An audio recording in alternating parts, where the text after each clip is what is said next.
Uh, hey everybody.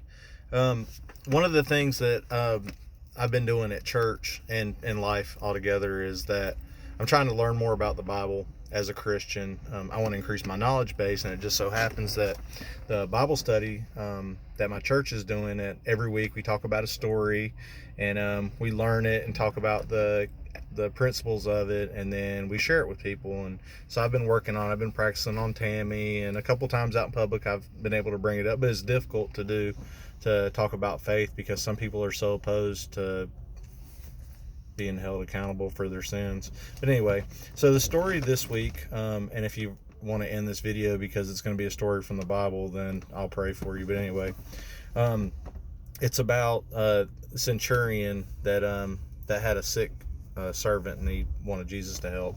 And this is told in two places in the Bible. One is in Matthew and one is in Luke, but their stories are a little bit different, but the idea is the same. But the purpose of this story, this is the one taken from Luke chapter 7. So basically what happens is Jesus has been teaching in the synagogue. He's a teacher. He teaches with parables, kind of like I'm teaching a story right now. But he had finished with his teaching, and he was heading into Capernaum, which is in northern Israel now these days. And my wife just texted me and said she loves me. Anyway, I love you too, honey. So Jesus was on his way in, and this centurion had this servant that was sick. And back then, the Romans, they had moved into the area as part of their expansion, and servants were basically property, in that time.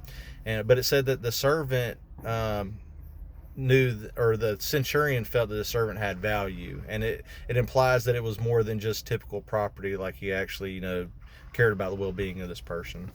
And he sent out messengers to Jesus to say, hey, I've got this servant that's sick, can you please help him? And the Jewish elders that went and talked to Jesus, they're like, hey, this centurion's a great guy. He's doing a lot of stuff for the nation. He even helped build the synagogue.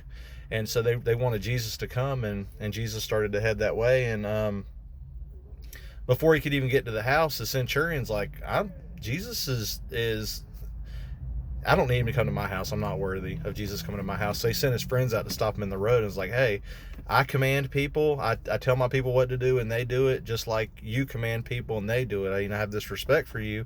All you have to do is say the words, and my servant will be healed. That's where his faith was at.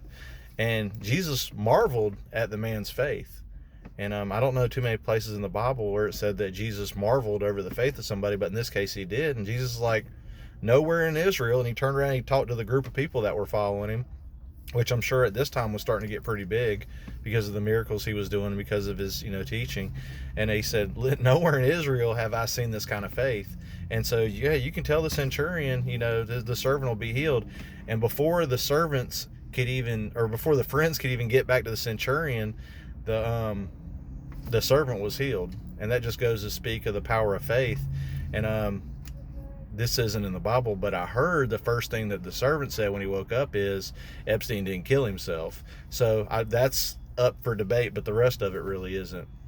And now my wife's serious because I didn't respond to her message, and now she's calling me. So I'm going to let you guys go, and I'm going to answer this phone call and tell my wife how much I love her. Have a good day.